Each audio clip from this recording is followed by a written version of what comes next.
Hey everybody, what's going on? Welcome to another episode of Are You Effing Serious? I'm your boy Tex, and with me always is my homeboy Jersey. How's everybody doing?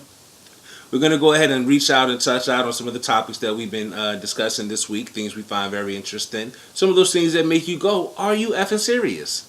So, what do you got for us today to start off with? Oh, we got a big one. So, former Arkansas governor, presidential candidate Mike Huckabee. Okay.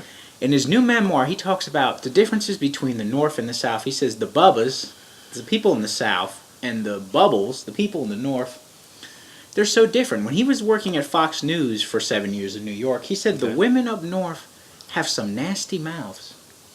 Okay. They drop a lot of F-bombs, and they don't have any class. So we're going to lead this into a conversation about the North versus the South. What are the differences? Okay, well, I mean, I can definitely see that as a great topic. I want to point out, for him to say that about women in New York City, I think that's just terrible to point out. I think there's a lot of women in New York City that have class, and while some of them have nasty mouths, I mean, it's probably no worse than what's going in them. So I mean, there's no real big issue there. But I mean, what makes a woman from New York any more trashy or less classy than a woman from Arkansas, mind you? I mean, think about when, Bill Clinton was there and all the scandals that happened when he was in office. I mean, I'm sure he didn't fly in women from New York City to, in order to have these trysts. I mean, I could be wrong, though. I'm not a political advisor or anything like that. The good governors just basically went on a rant about how the Bubbas, the people in the South and the Midwest, are much more classier, more religious. Okay. Just overall better than folks where I'm from.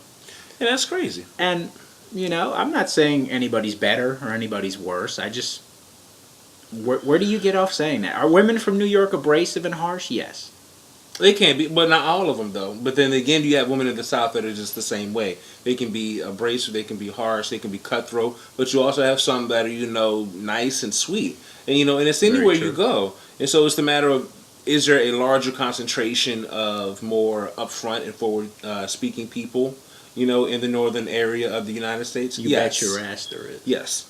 Are there more people that will shy away from the truth and try to sugarcoat it and blow smoke up your ass in other areas like the South? Yes. And California? Yes. But the thing is, I mean, it's kind of like trying to compare North and South. You can only use, in my opinion, California as a perfect example of it. There's so many things that are the same, but it's so different. You have skiing and very tight-knit, corporate people in Northern California. While in Southern California, you got very laid back and, people with the beaches. It's like that same demographic, when you move and transfer that across the United States as a whole. I mean, true in the Midwest, we would still call them Northern, because for everybody that's not, understanding this, we are basing this, or at least I'm basing, my thoughts off of the Mason-Dixon line, as a universal representation of where North meets South, Agreed. So with that, even if we were to transfer it all the way across the United States, it's that matter where you're going to come across those places where, it does transverse. But for the most part, I mean, people up north, they seem to not want to waste any time. We don't? And I don't see anything wrong with that. I don't think that it's abrasive. I've been called blunt myself. I've been called, an asshole for, just telling somebody how I think or how I feel. So it's for him to say that, I believe that something happened that sparked it. He probably heard something he didn't want to hear. Mm-hmm. Or he met a person maybe that was from somewhere and and that sparked it. But I mean, let's just like you said, compare a few things Sure. North and South and see how they'll pan out. Sounds good. So let's start off with cuisine. Okay. So the North is known. The best cuisine in the North is ethnic cuisine. Well, that's true. Chinese food, Italian food, Hispanic food. What am I missing here? There might be another one. Well, seeing as this was a country built on immigrants that all brought, essentially with them their own melting pots, in here, it's the matter where, that being the cultural, one of the largest cultural landscapes in the United States, they're gonna have so many different variations of great food. Now down south, you might not be able to get the best Italian food, but you might get the best Italian food for your area. Same thing with Chinese. It is a matter where there's certain things that I think that are considered more southern which I think are harder to find in New York. Like barbecue, I think it's hard to find good barbecue. I think it's harder to probably try to find better soul food. Now, when I say soul food, I'm not talking about fried chicken and greens and stuff like that basically anyone can make, or anyone that's ever watched an episode of Good Times, and says, okay, well, that's what black people eat. So there's a difference between soul food from the north and soul food from the south, or it's just not authentic in the north? Well, there is. I mean, you also have to think that the people that live in, and I don't want to just only focus on New York. I want to focus on just that whole northeastern region. Go ahead. Because you have a lot of immigrants that come there, so a lot of the soul food is there. Comes from their regions. And so, while some of the stuff, for example, I remember growing up, my mother would cook chitlins and hog maws. And for those of you that don't know, chitlins are pig intestines, and the hog maws are the stomach lining of the pig. Now, I've never been a fan of it, but the thing is like, again, for Georgia, Alabama, Mississippi, that is, soul food. While if you go to, other places, say Texas, Tennessee, Louisiana, they may have, different things that they consider to be soul food. And so it's harder to, get food of and when I say Southern culture, yes, I'm referring to the early Southern, African Americans, after slavery, they used a lot of, the scraps that they had left over in order to make their meals. And so that's what I'm using. I'm not using, the fact of Roscoe's Chicken and Waffles or anything like that. No, you can get that in Hollywood. That's not Southern. Yeah, and that's the thing. And the thing is, I don't consider it to be soul food. So it's okay. But like you said, I mean, is it possible to get good food, in the different locales? It is. Sure. But the thing is when you go to New York, you got, again, every block, you're going to see a pizza place, a Chinese food place, and then insert ethnic group here. Whether it's Indian, whether it's Thai, whether it's Greek. It's going to be something else, but every other block, it's going to be, and for the Asian representatives that we have are going to be McDonald's, Wendy's, White Castle, burgers, basically, as far as our American cuisine is. While when you go down south, every other block, you're still going to see those McDonald's and the fast food places and stuff like that. But, you're going to see more, every other block, you're going to see that Chinese food place. But then you're going to see a barbecue place. And then, you see a Mexican place. And then it's another Chinese food place, and McDonald's and so on and so forth. So, I mean, to try to, sum it up, because they both serve the same types of things as a whole, it's hard to get an actual separation of North and South. There's not something that one eats that one doesn't. I will say the North probably has, like I said, the better Italian food and the better Hispanic food and some much better Chinese food. But the South, I'll admit this, the fish is great, the barbecue is great. I can't knock it. I've been here 2 years and I enjoy it. Can't beat it. No, I can't. So I'm going to move on to another category, cost. Things are more expensive in the North than they are in the South. And friends are always asking me, Juan, you live in the South now. How much is a pack of cigarettes? Well, let me tell you. It's about $5 for some Newports. Now, if I told you what a pack of Newports is in New York, New Jersey, you're going to shit your pants. Yeah, it's like at least $10. When I left New Jersey 2 years ago, a pack of Newports was around $9.65. Okay. And now they're $10 for a pack of cigarettes. Now that's because in the North we have what they call sin taxes. All right. Alcohol, cigarettes, caffeine, sweets. We tend to put a 40 to 50% tax on things. Well, because you have so many people in such a small area, it would be best in order to try to capitalize, upon that taxation strategy. I mean, it does seem like it'd be good for the area in order to do stuff like that. But as a whole, it seems like you're really breaking the population. While down here, like you said, you got maybe $5, and again, looking at Newports as the high end cigarettes. Yeah, they are. The $5, yeah. Cadillac you got of cigarettes. $5 right there, $5.22 as of yesterday.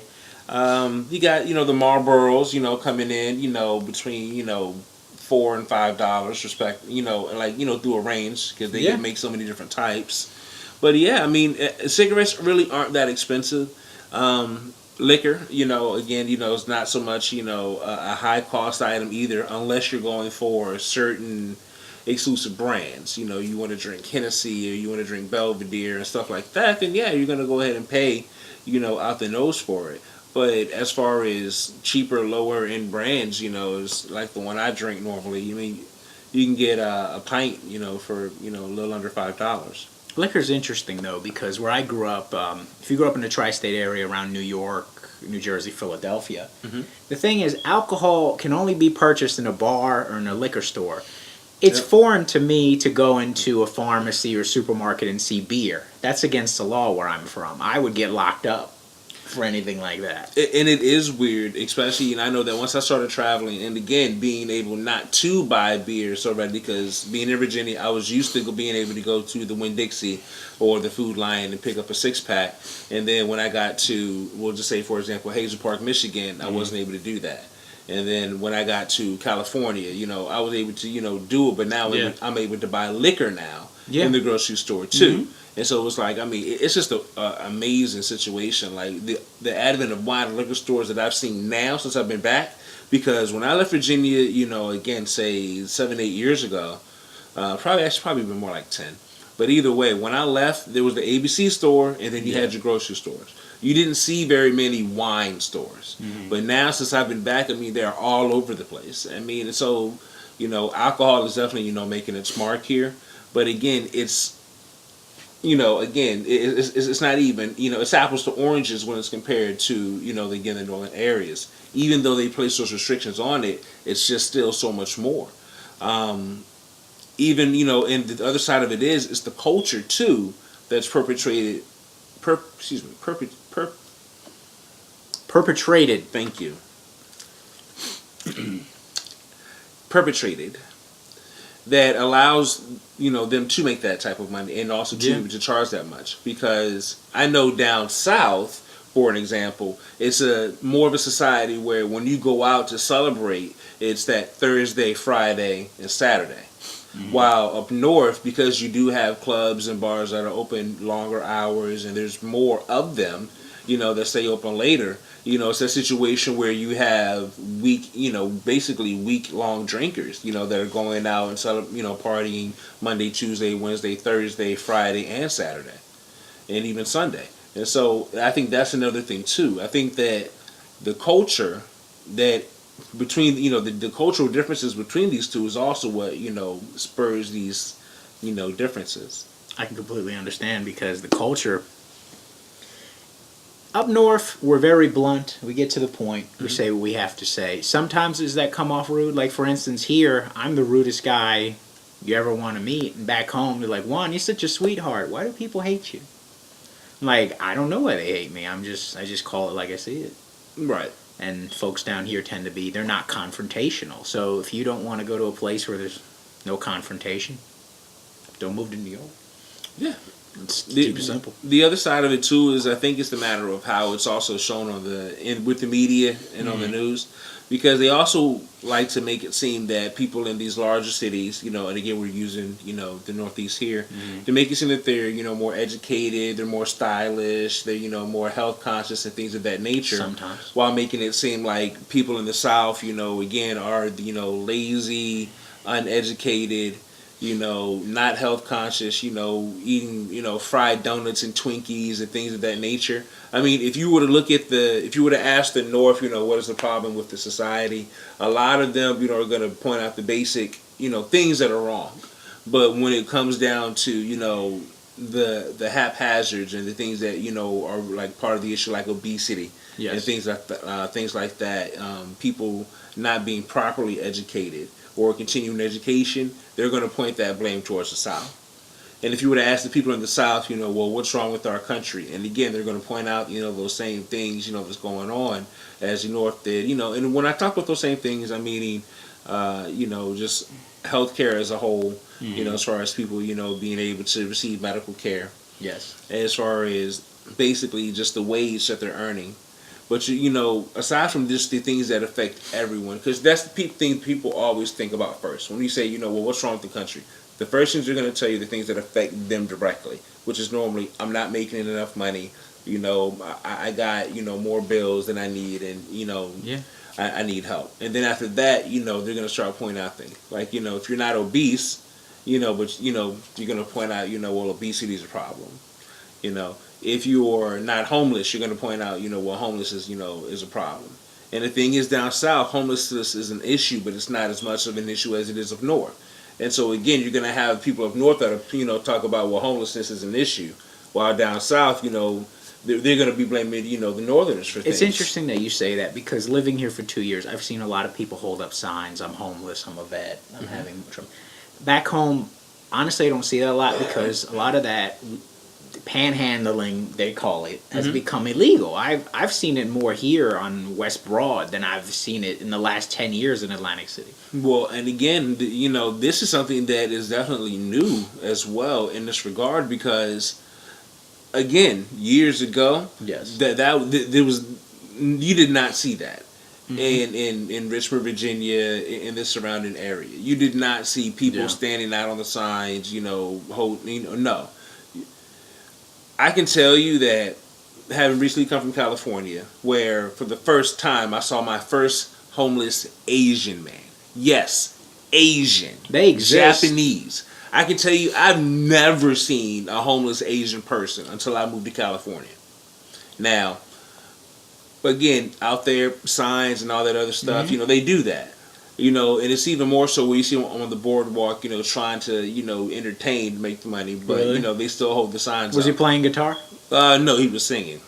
Well, no, the Asian guy, I saw him in Pasadena. Okay. I was actually getting churches at the church. You were in Pasadena? Yeah, I used to live in Pasadena. You were by the boardwalk? No. No, he wasn't. No. I went to the boardwalk. Oh, you went to the boardwalk. Yeah.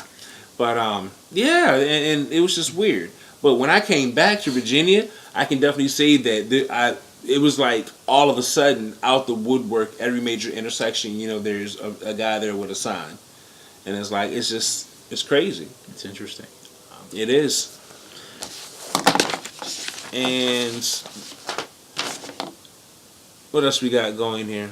I can't read your writing. We got a lot of things. Food, culture, Yeah. media cost. portrayal. Okay, so the media. Does the media portray my part of the country and his part of the country fairly? Is there a bias? Do they prefer me over him? Do they like him over me? I think that there is a bias.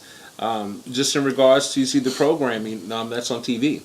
I think, it used to be at one point in time that it was 99% white oriented, 1% other. Okay. I would say that, it has shifted and changed because initially after that it became, we'll say, 98% white, 1% African American, 1% other. Okay. Now it's to the point where, there's a lot of shows that are on TV that are aimed and generated, toward different races. But you can see that there are some that are generated towards, different areas of the country. They have a lot of high suspense, thriller shows like The Americans, Dexter, Scandal. They have all these shows taking place in these, cosmopolitan cities, making it seem like, that all this exciting stuff happens there. While if you were to look, I mean, to be honest, I can't think of the countryest show right now, and I can't think of the name of it, but it was the vampire one with There's a lot of those. Oh yeah, Diaries. No, it was the one with I want to say Anna Paquin. Oh, True Blood. True Blood on True HBO. Blood? Was it?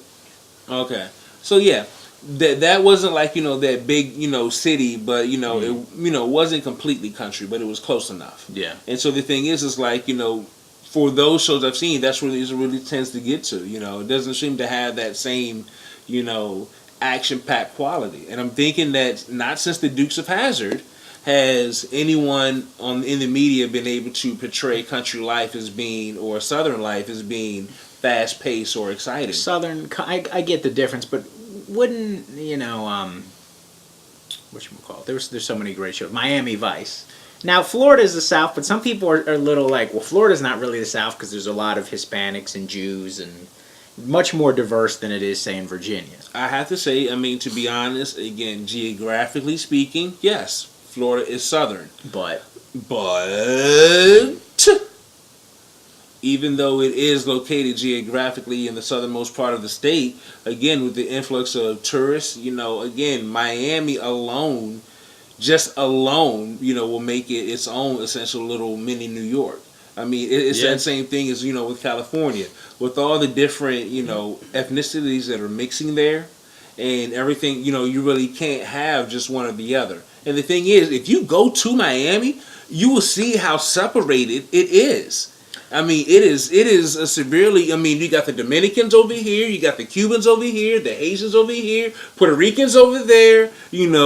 Extra and other Spanish over here, you got and then Jews you got your here. whites and you got your blacks, and the Jews are sprinkled, all over. They own everything. It's true. So. Florida's like that. I was in Miami last summer, filming for another show, so I know. I went through all that Scarface neighborhood where they filmed all that. Actually, I filmed pictures. It's beautiful. Yeah, it was beautiful. I understand, but we're gonna move on to gun culture.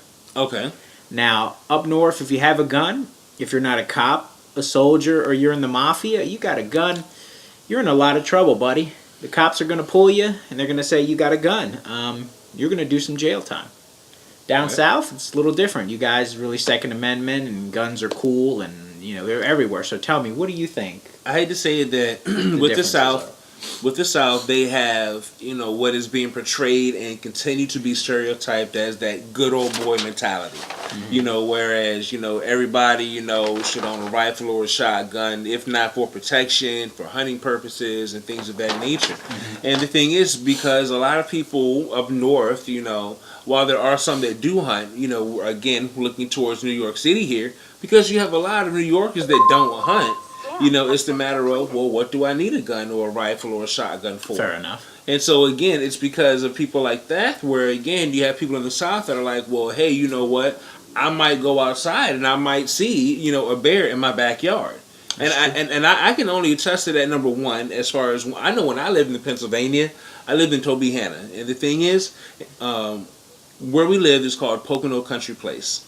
And the way it was situated was on the back side of it was state game land. Yes. So essentially, there was bear in my backyard. Like, I lie to you not, literally on more than 4 occasions. More than 4. Mm. But there are at least 4 occasions when I have been in the kitchen in the middle of the night getting something out the refrigerator and think I hear something. I turn on the back porch light and open up the curtains, and there's a bear in my backyard, less than 5 feet from me. Now, I can tell you as a black man, the first thing I want is a gun.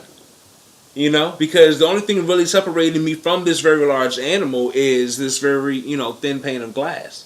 And even though, it was the trash can, being out back, I had to tie it up because he would, tear it up and strew it all over the, half acre that the house was on. But it was the matter of, again, being in Pennsylvania, counting that as northerner, I would want a gun there. And the thing is, knowing that down in Tennessee, Georgia,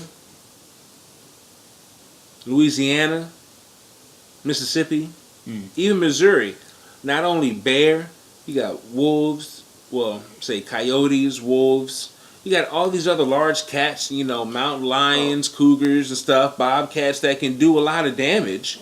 I mean, I would feel much safer knowing that I would have the ability to have it and be able to protect myself. But again, the media does make it seem more like with the South that it's people doing dumb things, getting drunk and going and shooting at stop signs and shooting out, street lights. So I don't agree with that, but like you were saying, there's woods in the north. I mean, I grew up in New Jersey. New Jersey's 50% woods. People don't think of it because they think of the Sopranos and Atlantic City. So it's 50% bodies, is what you're saying. When you go to South Jersey, there's only 3 big cities. The rest is suburbs and woods. There's plenty. I mean, I grew up 10 minutes from the Atlantic City area. I still saw bears and deer. Mm-hmm. And there was turkey buzzards in front of my house pecking off a corpse. Okay, and this isn't suburban New Jersey. This isn't, the middle of nowhere. So, yeah, you could use a gun anywhere. I get it. Okay. So we're going to round out with one of Texas' better topics. We're going to talk about dating. The differences in dating between the North and the South. Well, I mean, I think it's definitely much easier to approach a woman in a northern area because you're able to be much more direct, much more straightforward. Sure. And get a better response as opposed to down south, where you do have a lot of women that still want that southern gentleman. But at the same time, they want that northern, attitude that comes along with it, that northern swag. I'm sure they're all turned on by me saying, "Hey, Ma, you want to shake your ass for me over here?" I mean, I'm pretty sure. I'm sure they'll get hot for that, right? I mean, like I said, I'm pretty sure. Yeah, okay. I'm pretty sure I could go ahead and actually write down on index cards pickup lines.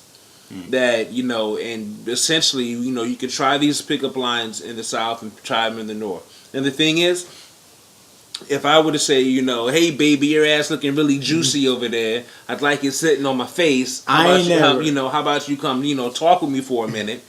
I'm pretty sure that saying it down south, if I were to say this 100 times, to different places in the South, I'm pretty sure that out of 100, it would probably work at least 3 times. You think so? I do. 3 times. I think that if I were to try that same, pickup strategy in line in the North, I would say that I would get at least double the results. I would say, and again, this is just me, average me using this line. I figure in the North, at least 6 times out of 100, that's going to work. So if I went up to every girl in the North and I said, "Girl, did it hurt when you fell from heaven?" Yeah, I mean, and that's the okay. thing. But now here's the other side of it. Now, if you were to go down and look on the southern side of it, it's a matter of, people try to be a little more, subversive. It's like they'll say it. Big words. I don't understand what that means. Okay. Explain it for an idiot. All right. It was subtle. Oh, okay, yeah. But direct at the same time. For an example, if I were to, again, to create this line, that we're going to try to use, it's like, "Wow, you know what, I'm really liking, how you look. You know what I'm saying? Your curves are amazing." If you were to try to, as the opener down south, it's going to get you further. Yes. So again, we're going to look at, again, switch the numbers around, say out of 100 times, that's going to get you in there about 6 times. Yeah. As opposed to up north, trying something like that, they're going to look at you like you're, a dumbass, whack-ass punk, like, who the fuck is, Johnny Romance over here? The fuck is he talking about? Probably. And, but again, maybe 3 times out of 100, that's going to work. I mean, it's like women up north, they want, they know what they want it quick, they want it fast, they want it now. And, they really don't want all the extra stuff until after they've, fucked you and then decided if they want to be with you or not. While down south, most women will, tend to try to want to see if they want to be with you and deal with you before they fuck you. Fair enough. So, as we end, women cursing too much in the South. Not an issue. Women curse everywhere. I don't think, it's going to ever be an issue. I don't think women in the South or North curse more. I mean, I think it's about the same thing. I will say, I think women in the North have a larger vocabulary when it comes to cursing. So it might go ahead and, saying cunt every 30 seconds is a larger vocabulary. Well, no. I'm saying, what I'm saying is actually it seems that women in the South don't have as large of a I guess I say a vulgar vocabulary. I gotcha. Like I can't remember the last time I've heard any woman, in the South say fuck stick.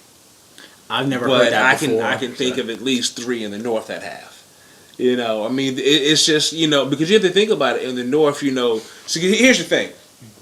Down South, if you were to say, "Hey, fucker," the thing is, everybody's going to turn around to see who "Hey, fucker" is. The bad part is up north, if you say, "Hey, fucker," nobody's going to turn around because nobody gives a fuck who fucker is. But when you start getting creative with the names, like, they like say, first douchebag became it. And then people would look. And, then it was fuck stick, cunt meat, dick wad, turd nugget. You know what I'm saying? I mean, I can go on, but I'm just as mad. You don't hear those in the South. This guy should be writing for Kevin Smith. Sounds like a Kevin Smith movie. You really hear a lot of, the motherfuckers, the son of a bitch, piece of shit down south. More salt of the earth expletives, as opposed to the, as I like to call them, hipster, junket, vulgarities that you get now. Hipster junket vulgarities. We're going to log that for another episode, everybody. Hey. you know what? You got to make do with what you can. Again, we want to thank you so much for tuning in and watching the show. We appreciate it. Again, if there's something that you would love for us to talk about, if you have any ideas or even just feedback on topics that we've covered, please reach out to us. We love getting the feedback. Again, this is my homeboy Jersey. I'm your boy Tex, and I want to thank you again for tuning in to another episode of Are You Effing Serious? Until next time, Godspeed.